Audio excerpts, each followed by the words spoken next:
Hello नमस्ते। आज म भ्लग लिएर आउन खोजिरहेको छु। म सञ्जय। आज चाहिँ हामी हाइकिङ जाँदैछौँ। हाइकिङ जाने चाहिँ हाम्रो ठुलो ग्रुप छ। हेर्न हाम्रो 3 जना ग्रुप, जम्मा 30 जना भनौँ न। हामी यो डिप कप जान्छौँ नर्थ भ्यान्कुभरतर्फ। आज भ्लग बनाउन लायक भिडियो बनायो भने म हाल्छु, नभए चाहिँ हाल्दिनँ। C you. मनोज चाहिँ यहाँ डाइरेक्सन गर्दै खोज्दै हुन्छ।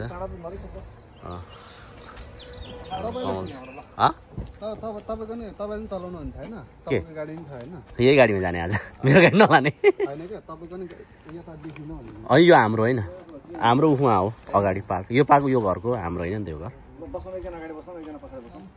ल सक्यौँ। अब हामी कति 18 मिनटको ड्राइभ पछि हामी हिँड्छौँ।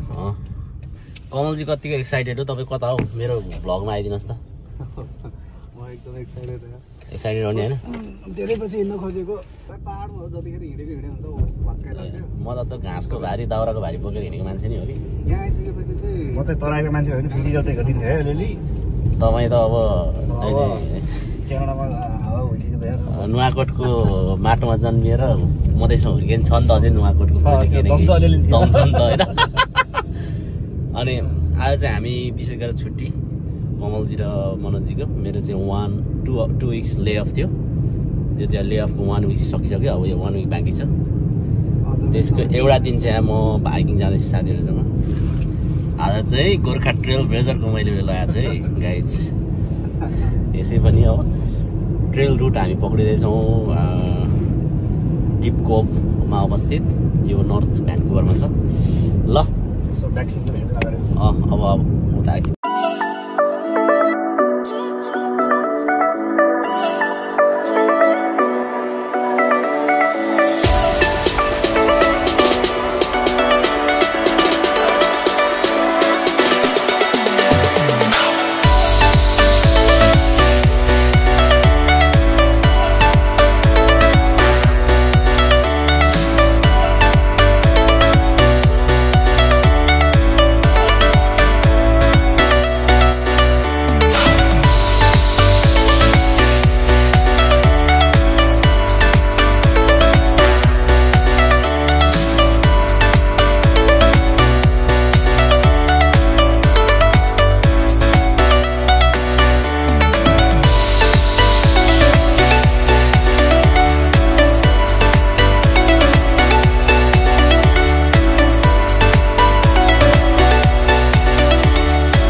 ल हामी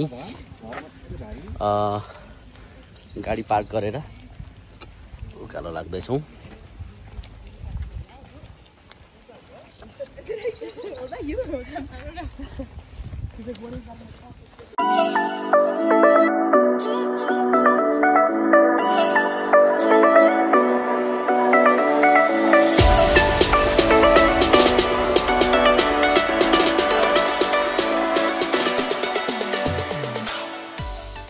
ल हामी बिच जङ्गलमा आइपुगेको छौँ।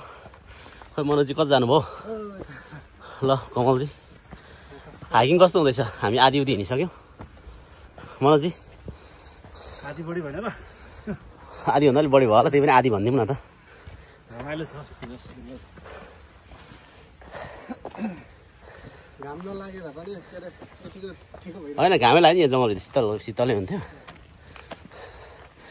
र हामी चाहिँ हाइकिङमा छौँ।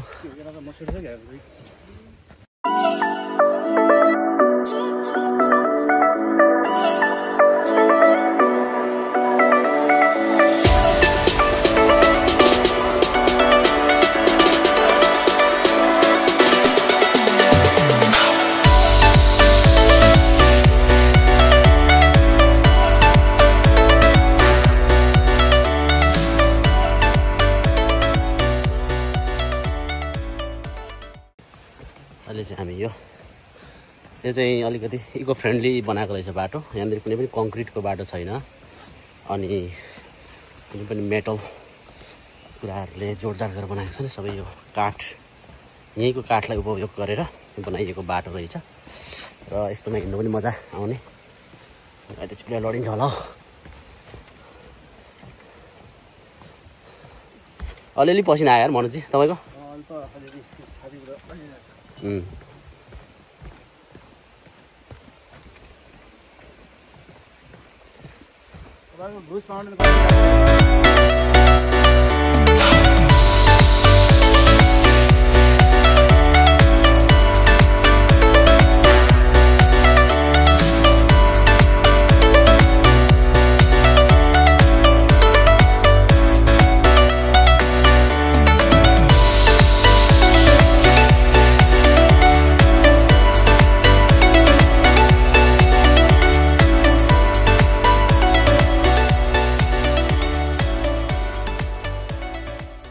हामी डाँडामा आइपुग्यौँ कमलजी डाँडामा आइपुग्दाको महसुस एकदम फ्रेस कुल मनोजी दृश्य खिच्दै हुनुहुन्छ म यहाँ छु अब हामी केही फोटोहरू खिच्छौँ यहाँ त अर्को डेस्टिनेसन छैन छ जस्तो लागेन यहाँभन्दा माथि छ कि छैन हामी हेर्नै बाँकी छ यस्तो यस्तो छ होला हामी चाहिँ डेस्टिनेसन पुगेर फर्किसक्यौँ र अब हामी हाम्रो तिर छौँ